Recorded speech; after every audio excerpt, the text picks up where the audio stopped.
share my thoughts. Just gonna try to play a little harmonium.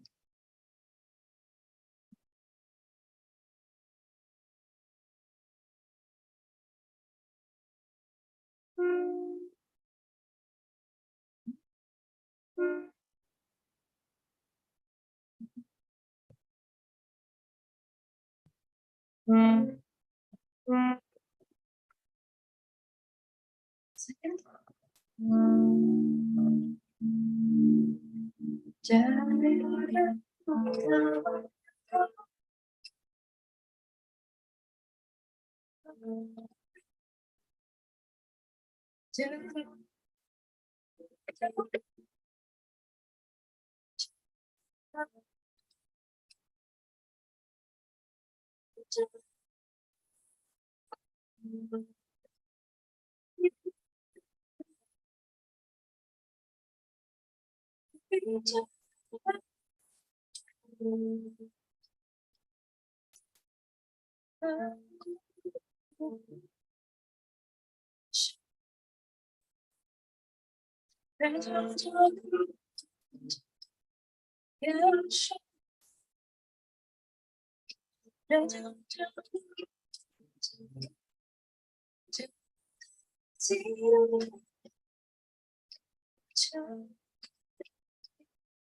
Krishna, Krishna, Krishna, Hare Hare Ram,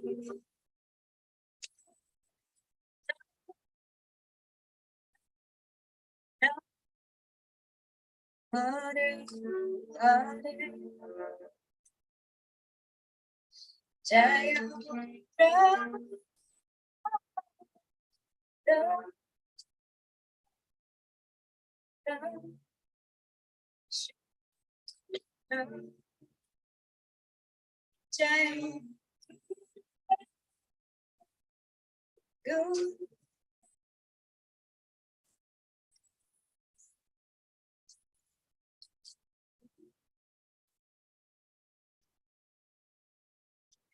Forgive me for very well-tuned harmonium. And Jai Shri Damodar, Shri Dai,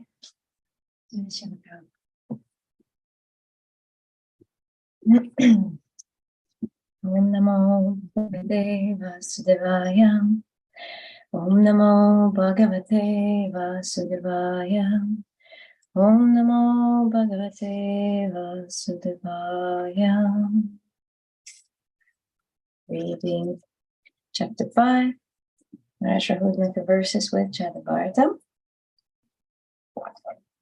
Text, Canto 5, chapter 12, text 14. Is that correct? Yes.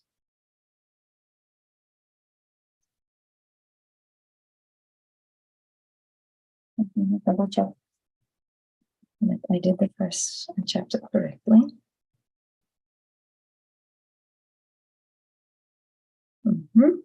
And we can read the verse first.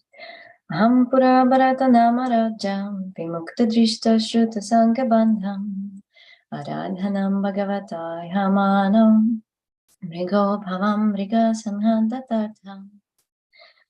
Aham pura bharata namaraja vimukta drishta shruta sangabandham aradhanam bhagavatai hamanam mrigo bhavam mriga sangatratartham. Time. Aham pura bharata namaraja vimukta drishta shruta sangabandham aradhanam bhagavatai hamanam mrigo bhavam mriga sangatratartham. Verse, word by word translation. Aham, I, pura, formerly in my previous birth. Bharata Namaraja, a king named Maharaj Bharata. Vimukta, liberated from. Drishta Shruta, by experiencing personally through direct association, or by getting knowledge from the Vedas. Sangha Bandhanam, bondage by association. Aradhanam, the worship. Bhagavata, of the Supreme Personality of Godhead, Vasudeva. Ihamana, always performing. Mriga, abhavam, I became a deer. Mriga sangat, because of my intimate association with the deer. Hata artha, having neglected the regulative principles in the discharge of devotional service. Translation of the verse. In the previous birth, I was known as Maharaja Bharata. I attained perfection by becoming completely detached from material activities through direct experience. And through indirect experience, I received understanding from the Vedas. I was fully engaged in the service of the Lord, but due to my misfortune, I became very affectionate to a small deer, so much so that I neglected my spiritual duties. Due to my deep affection for the deer, in my next life, I had to accept the body of a deer. Purport by His Divine Grace, A.C. Bhaktivedanta, Srila Prabhupada, Jai. The incident herein described is very significant. In the previous verse, it is stated, Vinamahat padarajobhishekam. One cannot attain perfection without smearing the dust from the lotus feet of an exalted devotee on his head. If one always follows the orders of the spiritual master, there is no question of falling down. As soon as a foolish disciple tries to overtake his spiritual master and becomes ambitious to occupy his post, he immediately falls down. Yasya prasadam bhagavat prasadam, yasya prasadam nagati kutopi. If the spiritual master is considered an ordinary man, the disciple surely loses his chance to advance further. Despite a very rigid life in devotional service, Maharaj Bharata Maharaj did not consult a spiritual master when he became overly attached to a deer. Consequently, he became strongly attached to the deer and forgetting his spiritual routines. He fell down. Another Amali translation. In a previous birth, I was known as Maharaj Bharata. I attained perfection by becoming completely detached from material activities through direct experience, and through indirect experience, I received understanding from the Vedas. I was fully engaged in the service of the Lord, but due to my misfortune, I became very affectionate to a small deer, so much so that I neglected my spiritual duties. Due to my deep affection for the deer, in my next life, I had to accept the body of the deer.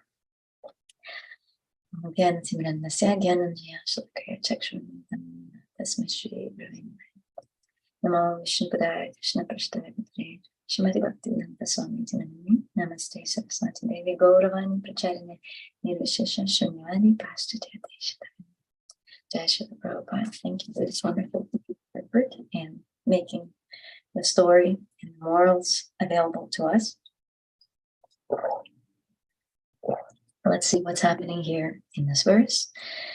As you've been reading all the chapters before, Maharaj, Jada Bharata, now talking about his previous life and everything that happened before, and explaining quite a wonderful, strong, powerful philosophy to Maharaj Rahugana, who is very much absorbed in his body, because his body had a great status, and it's very easy to get absorbed in your body when you receive a lot of works with it. So it seems like it took a little longer for Rahugana to come off of that bodily concept of life. That's why in this chapter and in the further chapters, he will be further asking questions and saying, Maharaj, dear Maharaj Bharata, I'm so sorry, first of all, that I have offended you by how Prabhupada says in the verse, one of the verses, with filthy words, disrespect, and really misunderstanding your personality and your position, your spiritual qualification. And also, I really didn't understand what you said. Can you just do it again? And just make sure I got the philosophy right, Maharaj Rahugana says. And I want to analyze a few things here in a plot and try to apply it to our life, and how we can immediately associate ourselves in a positive way, in a useful way for us in our spiritual life, with the story of Jada Bharata and Maharaj Rahugana, because sometimes we can be both. We can be in a position of Jada Bharata to some degree, and in a position of Rahugana Maharaj. So first of all, from a perspective of devotees who practice, who, to be honest, kind of voluntarily put ourselves in this position in the material world, where name, fame, power, social status, your external look and position are very important. Most of the time, people judge us quite externally and superficially, because they don't really have time to understand that we're the soul, and they don't even know sometimes that you're a soul and what is your intrinsic eternal value. So sometimes as devotees, we have to admit that we voluntarily, because of the knowledge we receive from our spiritual masters, from Bhagavatam, from Srila Prabhupada, we voluntarily stop that race for external success and just how other people perceive us, judge us, look at us, and what they think of us. We sort of all become Jada Bharatas to the society. And as far as sometimes we can hear that taking sannyas should be like a social death, Although everything is funny in Kali Yuga, and then sometimes as a sannyasi you become a lot more socially acceptable or popular than, because you want to spread Krishna consciousness, of course, than just, some rank and file devotee. But anyway, my point is that sometimes we voluntarily put ourselves in this position of Maharaj Bharata, having chased in our previous life, maybe that happened in this life, certain affectionate relationships and getting distracted by things that we thought will make us very happy. And we've tried to attain this kind of love and that kind of acceptance and this kind of stable situation. And we've done that for many lifetimes. And then as we become devotees, we just shake off a lot of that and peel off all the layers of complications in this world and our karma and just different things that make us feel stable and comfortable in this life. And it could be for a lot of us, comfortable living. Those of you living in the ashram, it certainly can be a challenge for the mind, for the senses, and for some living at home and trying to practice your spiritual life while doing everything else. For some people, like my husband, it's very comfortable to practice spiritual life, and they have to experience discomfort trying to practice material life. So either way, when you start your bhakti yoga journey, something material kind of feel like it dies in you. It's like a loss to some degree, and that it's good. It should be.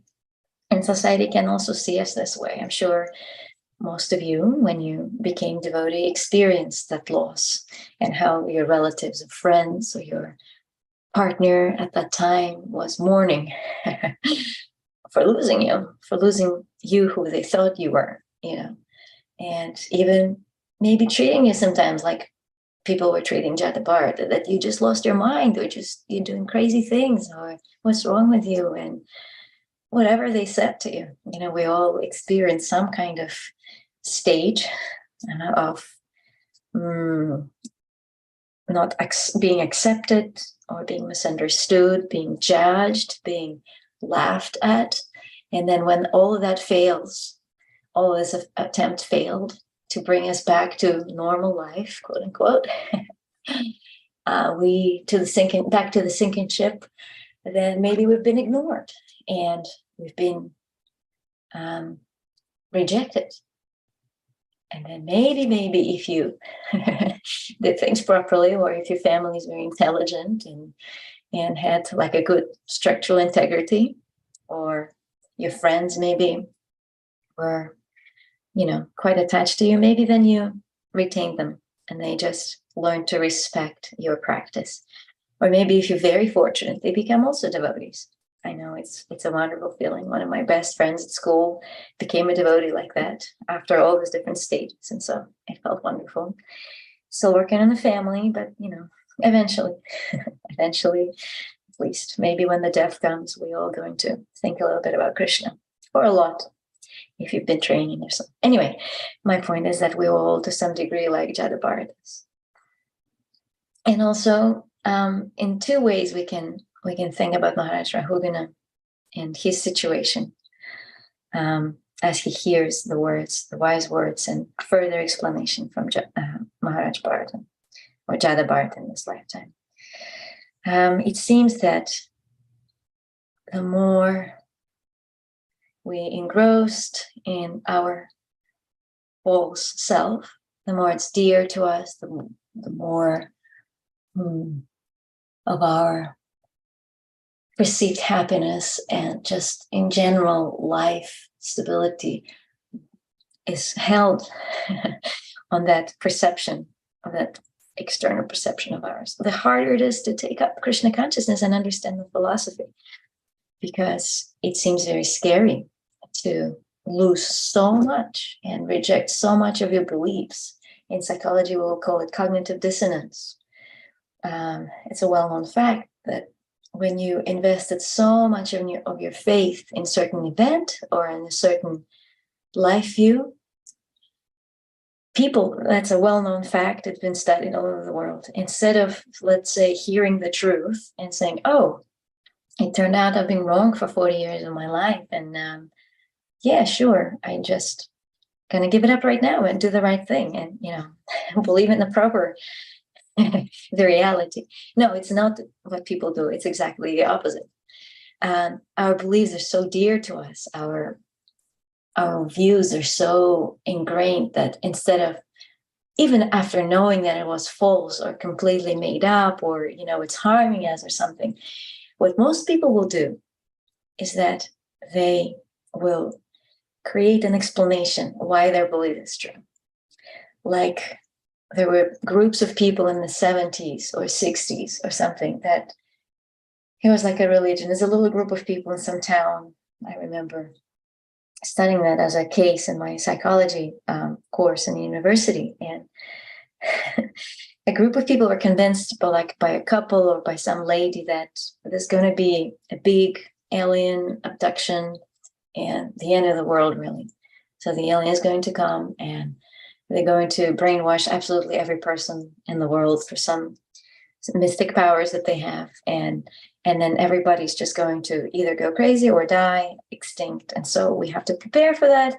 And, I'm going to protect you, basically. So that was the whole surface or purpose of that. And so they had a particular time. I'm sure you've seen people like that when they absolutely were certain that's going to be the end of the world, or the descent of the aliens to torture us. And so they had a date and a time and a year when that happened. And so they were preparing. There were a lot of crazy activities going on in that group of what they've been doing, coming from, that you see in the, read in the wild places and reports about people doing that stuff. So they did it all, and they were absolutely prepared. They isolated themselves from all the people they knew, the families. It was just a little group of people contained in some house or like some community. And they wouldn't be receiving any other information about the world or help or professional help. And so when the end of the world happened, according to them, obviously it didn't happen.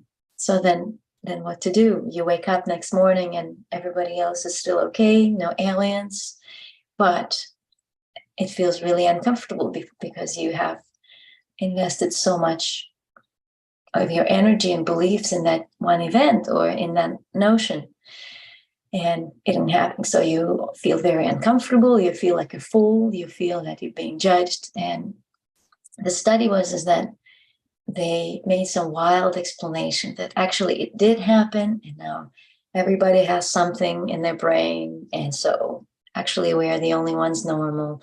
So suffice to say, after that study, people discovered that phenomena, and it became well documented that people actually adjust their beliefs. So that whole group lived. I mean, some fell out and were confronted with that shameful feeling that they were wrong this whole time, the few years they've been doing that. But some went on and actually went a little bit insane because of that. So we all who were holding on to a position, just like Maharaj Rahugana, not understanding that the soul is equal on all levels spiritually, and therefore there's designations in your position right now that may be causing suffering to someone else, or someone else's position causing suffering to you is, according to Maharaj Bharata, is just all earth. It's all non-dual because it's going to dissolve, disappear, change, and it's not the real basis of your life. And therefore, don't spend so much time, so much effort maintaining that status quo, because it's not a status quo. You're going to feel pain because that status is going to change, as well as your body, the shape of your body, the position of your cheeks and the eyes and the lips, and the color of your hair and everything else. And now we see how it's so pronounced in the world that glorification, proliferation of this, like just frame your body for as long as possible and you'll be happy. And it's obviously not making people happy, it's making them sick.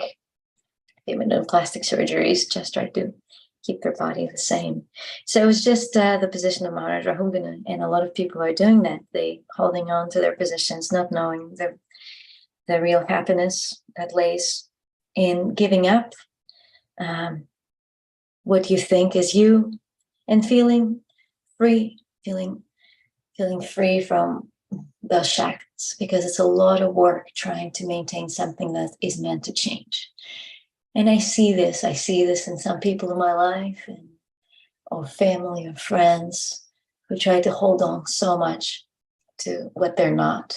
I mean, how painful that is. Deep inside, you know it's a lie. Deep inside, you know you're not happy. Sometimes it's not very deep. Sometimes it's just there on the layer already, and you're almost ready to take up something different and actually become spiritual, become enlightened, because you've already experiencing the pain of destruction, of dissolution of your hopes and dreams and things that you're not, but you think you are. But because there is no spiritual master in your life, because there is no alternative, it seems, or maybe it's just too scared to take up the alternative, and then you just continue to play, even though deep inside you know this game has failed already. But what do I get to do? How am I gonna go further? It feels like I have no choice. I have nothing to take up instead of this. I want to give up. It's causing me suffering. It's fake. It's artificial. It's it's painful. But how do I go? I just continue to play because there's cognitive dissonance. I have already invested all my life into the body. So I have to just keep going. But it's not anymore, especially in the older age. We all know the pain is just like the constant meditation.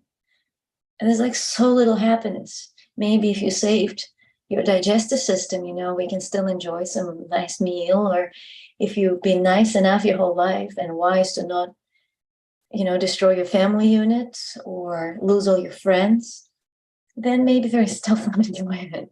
But otherwise, when our body gets older, and I'm not being mean here, thinking like I look young, I actually experience it myself every day. Oh, you wake up and top of your body hurts, and the next day the bottom of your body, and then the middle, and then the sides. Something just always hurts, and then it comes all at once. Well, this is hard work. Why would you hold on to this so much? I think because there's no alternative for a lot of people. Maybe it's our fault that we haven't made Krishna consciousness available to every single person in this world. And sometimes it's their own fault because maybe it was available to them, but they are ignoring the mercy, ignoring the clear logic, and the reminders of death in their lives in the form of diseases and all sorts of stuff that happen to them every day. So somehow or other, people don't take up the alternative. So we can be on the side of Rahugana Maharaj sometimes and being confused like that and mistreating people and getting really upset if somebody doesn't give us respect. Or we can be also on the side of Jadabharata in relation to Maharaj Rahugana. And my first point, next further point of this class would be, how do we help the Rahuganas? If we realized our eternal nature, I'm hoping we did. And if we understood that it's really the only reasonable conclusion in the human body to understand this knowledge and start practicing it. And most importantly, find a spiritual master. And we know there are 3 types of gurus that exist in life, and we shouldn't ignore first of them. First one, we know Diksha Guru, we know Shiksha Guru. We should try to provide those opportunities for people and take that opportunity ourselves. But also, we can be someone who shows the path to the person. And we shouldn't ignore that one. It's very important to introduce someone to Krishna consciousness and do it nicely, that they don't just feel like there's no way I can get into it. We shouldn't try to make it just so difficult and so esoteric and so weird to people that they just they'll just be repulsed or scared. And even though looking for spiritual knowledge, they're going to go for some weird counterfeit on Instagram or whatever, people selling for a lot of money, but not actually giving real knowledge. So we should try to be very compassionate and kind, and as long as it takes to explain to someone their real position and build those relationships. If you've noticed, Rahugana Maharaj didn't quite start it with inquiring with respect and attention and, the due whatever diligence from Maharaj Bharata or Jada Bharata. At first, he was just cursing him and, wanting him to carry palanquin. So we took some time to build the relationships and demonstrate certain humility, demonstrate the principles you're going to preach about, and enlighten persons in. It's really like achar prachar. Before you can tell something to someone about chanting Hare Krishna, about being the soul and not the body, first of all, you got to show it. Second of all, yes, you're going to be very patient with people and their needs, their current position, with being there. Maybe you don't remember. Maybe you've been practicing Krishna consciousness for so long, you don't remember what it's like to be confused and exhausted and irritated by spiritual failures, life after life, and being trapped in your own little worldview. So we don't remember what it's like. It's difficult to be Maharaj Rahugana, actually, and scary. So we got to exhibit a little bit of patience and give people some time. I think that's the first lesson that I'm hearing in this chapter as a Goshti Anandit, as the person who wants to share Krishna consciousness. And hopefully all of us do want to share Krishna consciousness in one way or other with others. Let's just continue to cultivate the patience. It's just like giving and waiting and always ready to give more. And if they don't understand, don't just get frustrated and say, you're just a Maya and, get out of here. Go back to your palanquin and, start pretending again to be someone who you're not. No, we just wait. And if they say, I don't understand and it doesn't make sense, you just do it again and again and again and again and again. And this is what guru means sometimes. I think that's what all of our spiritual masters in ISKCON have to do. And in all traditions of bhakti, they just have to, in our acharyas, that's what they had to do. Just be super patient and explain all over again the same couple of principles, because it's really all about understanding that you are not the body, and everything else will come from that. Then who am I, and what am I doing, and why am I not the body, and what does it entail? Definitely there's something to do with God, and etc. It will all come through the couple of points about the most material nature, the Lord, karma, the 5 themes of the Bhagavad Gita. That's all you need to explain your whole life. It's really easy, actually, to become a guru and a spiritual master and a preacher in Krishna consciousness. That's all you need to understand, like 5 things, and practice them. And I think that Maharaj Bharata was in a great position because he had experience, maybe not fully positive experience, but it really helped him in this lifetime to demonstrate something important to people like Maharaj Rahugana, how to become renounced, how to become free from social designations, how to experience the joy within. So many people, they want freedom and they don't know what freedom is. So they jump out of their commitments and relationships, they quit their jobs, they quit their promises, their practices, their sometimes their integrity because of that, because actually they want some freedom. They want to experience that liberation. And they think that if I'm going to quit just my family life, I'm going to quit my kids, I'm going to quit my wife or my husband and my this and that that's causing me suffering, I'm going to finally be free. but it's a false notion, because you're still going to have desires, and they're going to bring you to exactly the place that you're going. Because in the first place, you wanted it. You just didn't know how to experience internal freedom. And so by seeing the example of Maharaj Bharata in this lifetime as Jada Bharata, we can see the actual internal freedom. He did not feel offended. One of the great perks of being self-realized, you don't have to take it so personally. You don't have to have very painful psycho-emotional health or deteriorated psycho-emotional health of just taking everything personally, being very anxious about your relationship, your status, your or self-bashing, whatever it is that you do to cause your own suffering. A lot of it is going on in the head. There's a lot of different psychological conditions that we don't even notice or think about.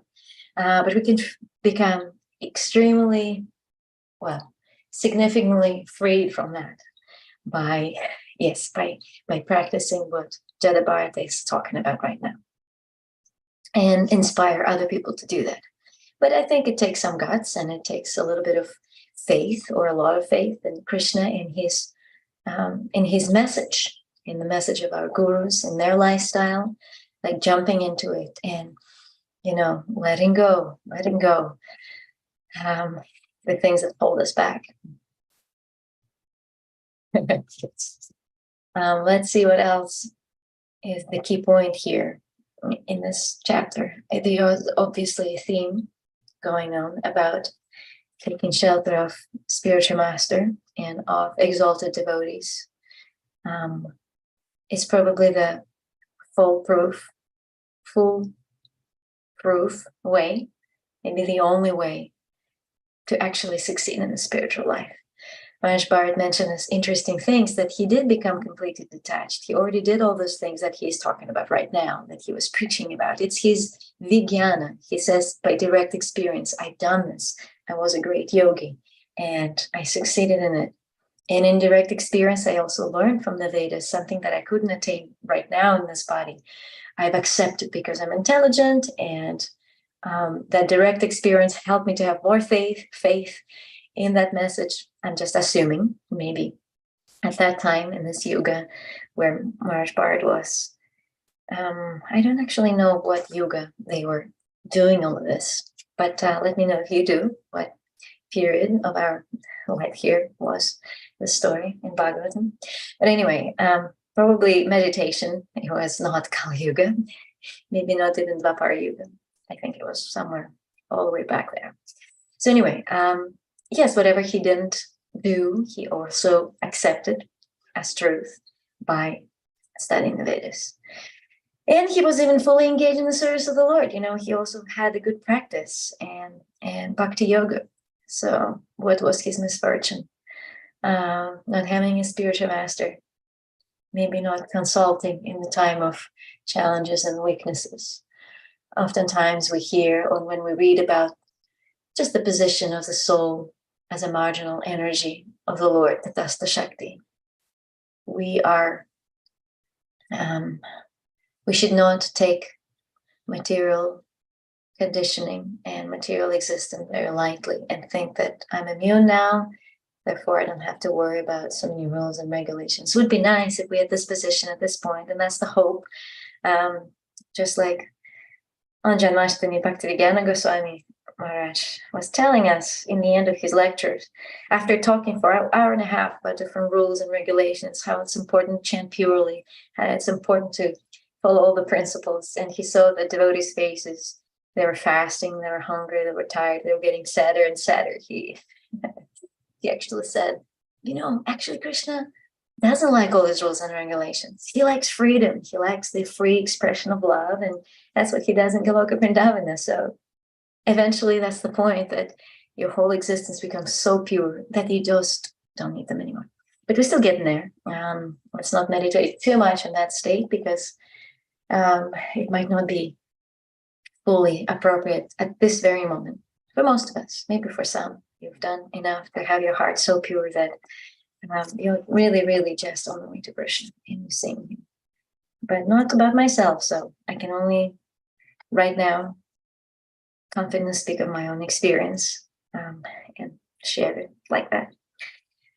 So yes, what was my point is that despite all the practice, he needed a spiritual master, because the nature of this world is that there will be tests and challenges by Maya Devi. That's her service to the Lord. She's trying her very best.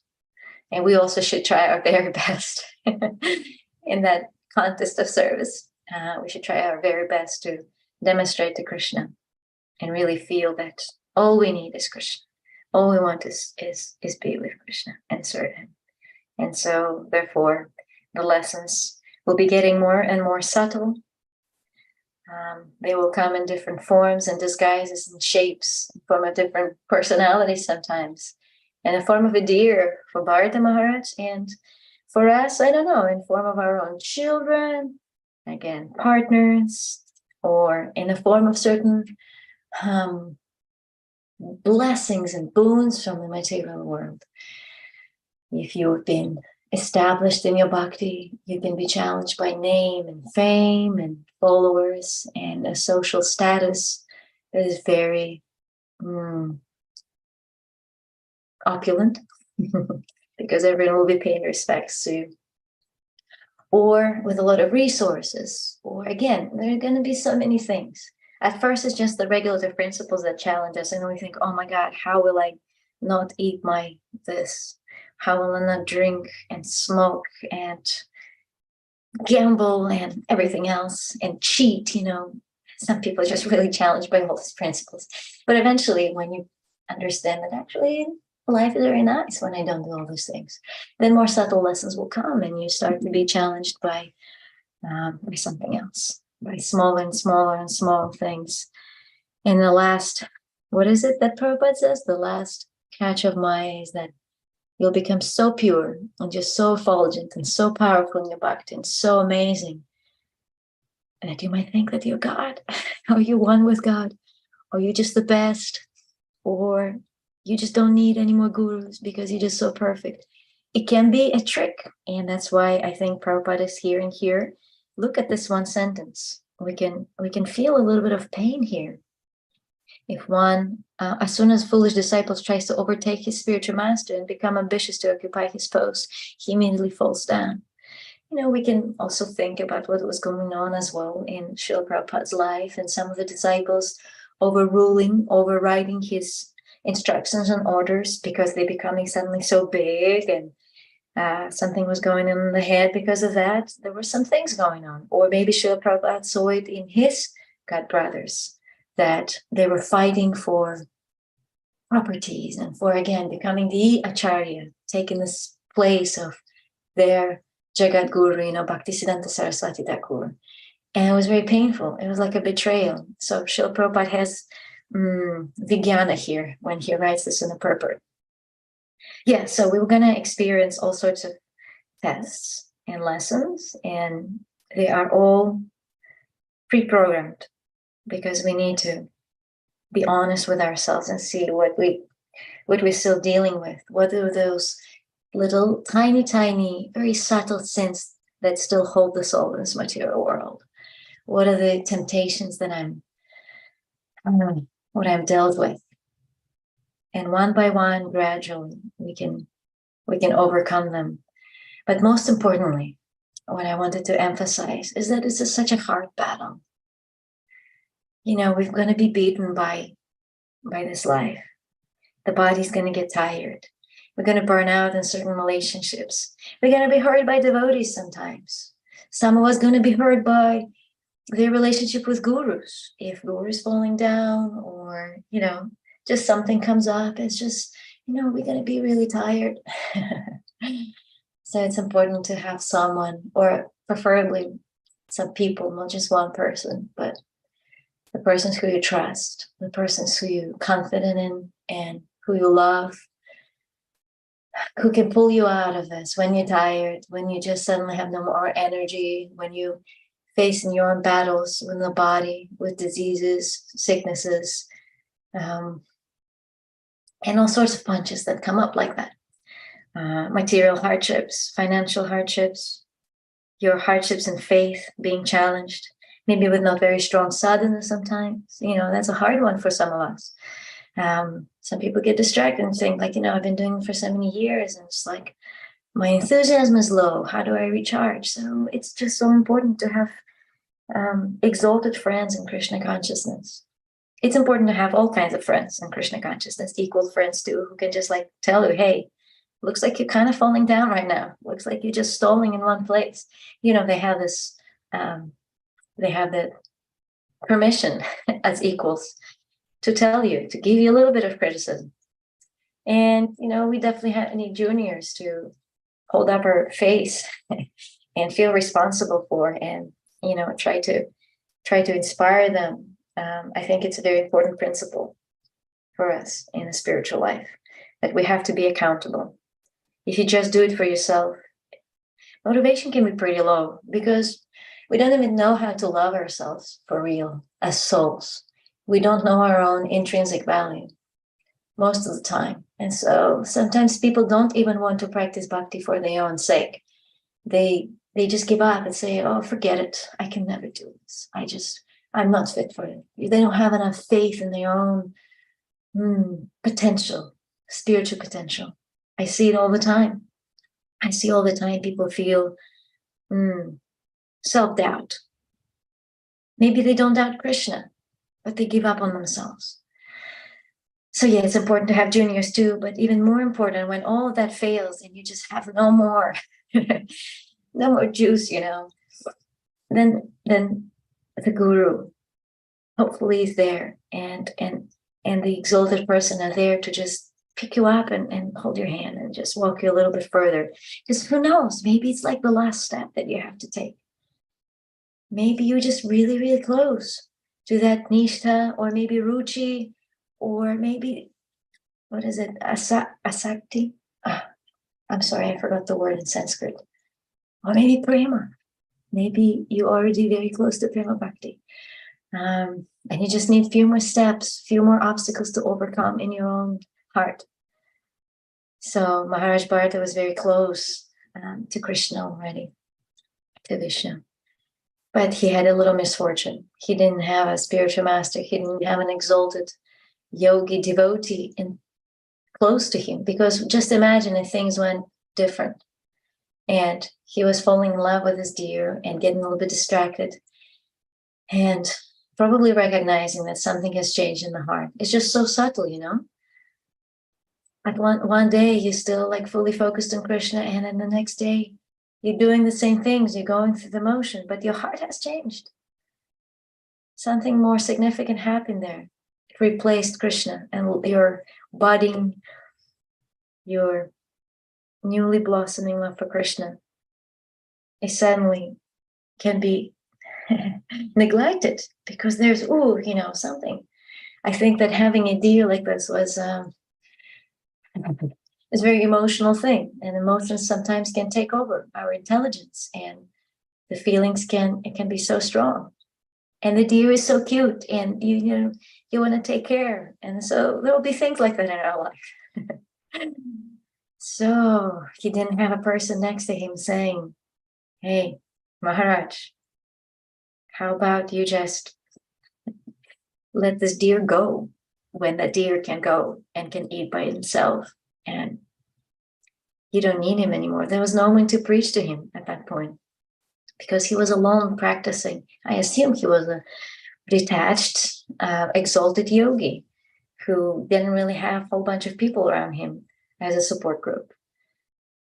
So I think that for us, it's an important lesson to know, and at some point, even to anybody, not even if you are in the beginning of your Krishna consciousness, but if you feel and you can evaluate yourself as a more advanced yogi, it's really important for us to monitor our heart all the time for those subtle distractions and those little things that can take over at the time of death, or at the time of just every time, every day, a little bit. That's the other thing.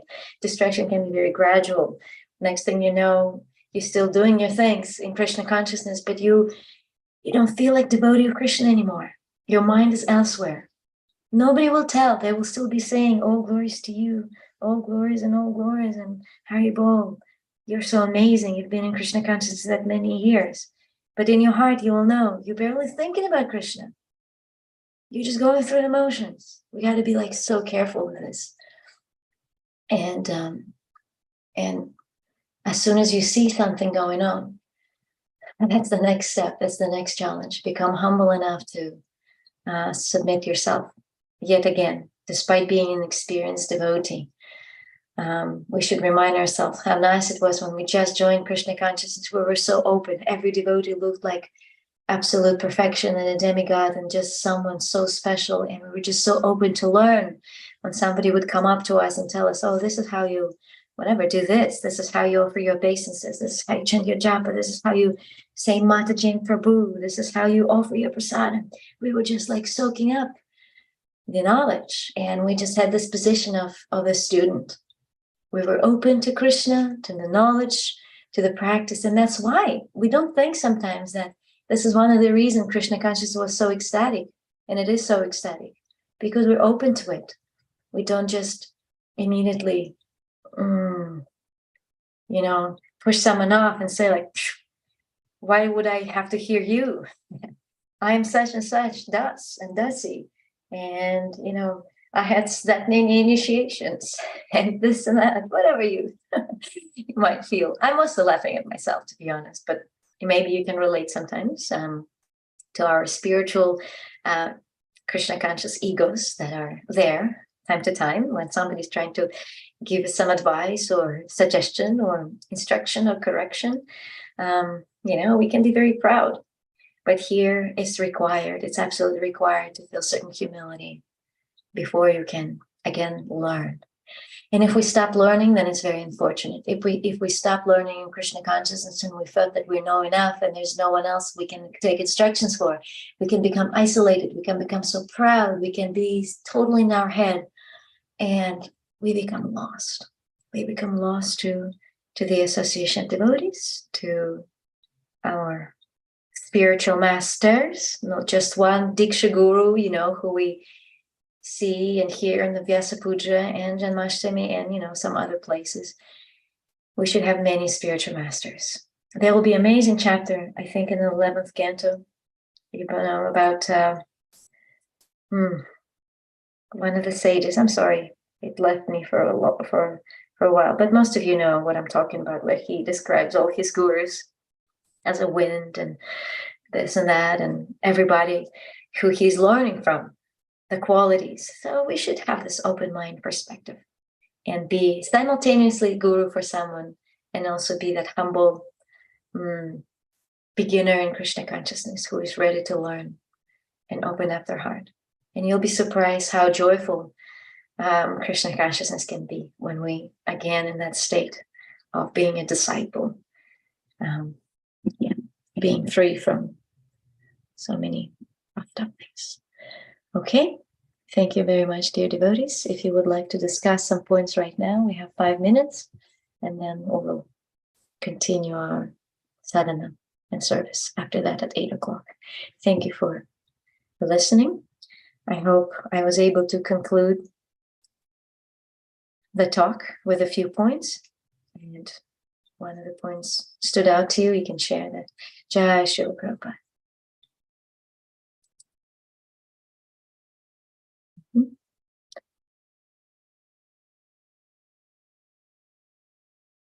Nice to see everybody.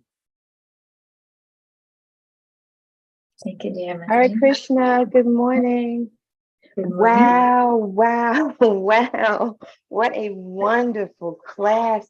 I loved your points about how it was difficult to be the king, that sometimes we look at people in these great high positions and we think that they're just haughty and that they're struggling. They're in pain also. And I loved your point about not judging, like try to see yourself in that way, and how merciful Jud Bharat was to say, I've been there. Like I was a king too, and this is what happened to me, and to be open to sharing that. And then that last point about the 11th canto, it's like stay teachable, because when we're teachable and we're open, yeah, we can learn. Guru can be, like you said, the wind, the girl with the bracelets, the that story about all of those, right? All of those things that he learned from them. He's like, all of these are my guru, because he was teachable and open, and his heart was open to Krishna. And Krishna's in everything and everyone. And if we're open and we're blessed, we start to see little pieces of that. Thank you so much for this class. Hare Krishna. Appreciate you sharing. Yes, I think sometimes people don't have a choice. We might judge them, but honestly, we just have no idea how difficult it is to overcome certain karma. And if we are impatient and kind of giving up on people's potential, we're really doing the opposite. We're doing misservice. We're doing mispreaching. We're creating more misfortune in their life. So thank you for again reiterating this point. Compassion is the key, and it's just an expertise of devotee how to apply it in different circumstances. Compassion can have so many faces. It can be also being firm with someone and strict, just like our gurus exert compassion by sometimes being a little tough with us and challenging us, So we don't just go all the time, oh, I can't, okay, do it. Anyway, thank you. Just wanted to answer that point. Anybody else would like to say something?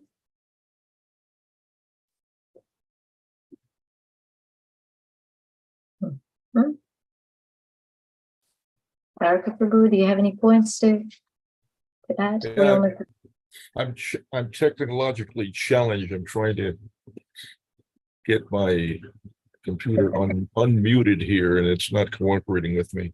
Thank you for a wonderful class. We don't have a lot of time here. I had a bunch of thoughts, but another challenge I have is that I can't express myself concisely. So, yeah, a lot of wonderful points in this verse that I don't know. I get excited about Srimad Bhagavatam. It's just full of so much wonderful information. Srila Prabhupada in this purport references Sri Gurvashika, the eighth text. Yasya prasadad bhagavat prasado yasya prasadam nagati kutopi.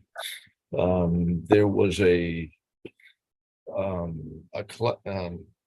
lecture Srila Prabhupada gave on Srimad Bhagavatam in San Francisco in 1967.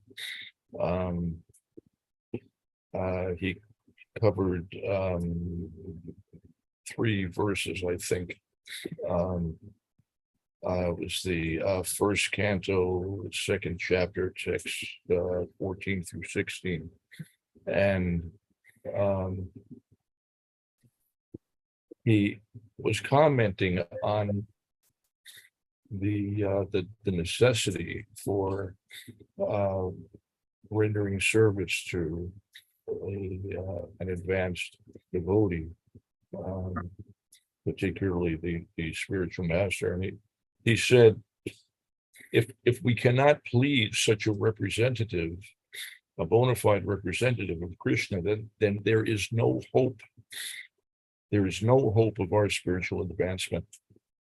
And he said, therefore, the first duty in the morning is that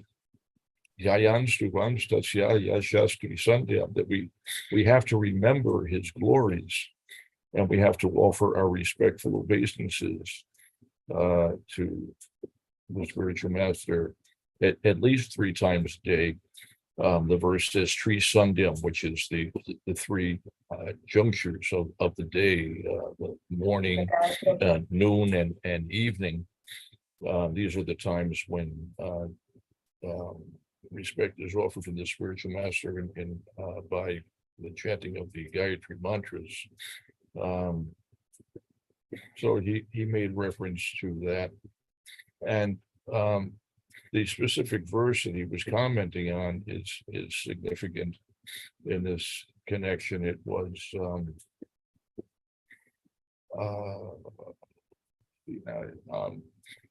it was text 16 of the second chapter of the first canto.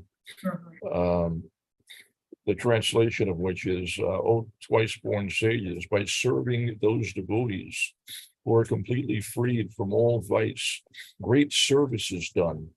By such service, one gains affinity for hearing the messages of Vasudeva." This is an important verse that Srila Prabhupada commented on extensively.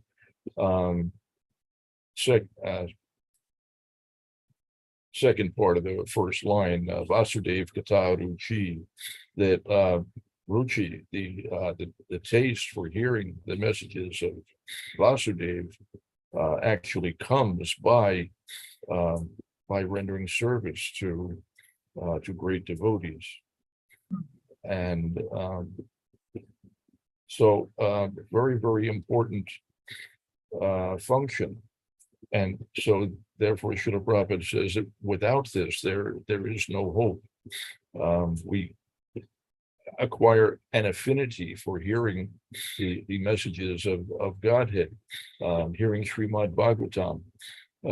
Those of us who are present in this assembly to hear Srimad Bhagavatam, we have devotees regularly coming to hear Srimad Bhagavatam. I'm assuming because they required a taste, some ruchi for this hearing. And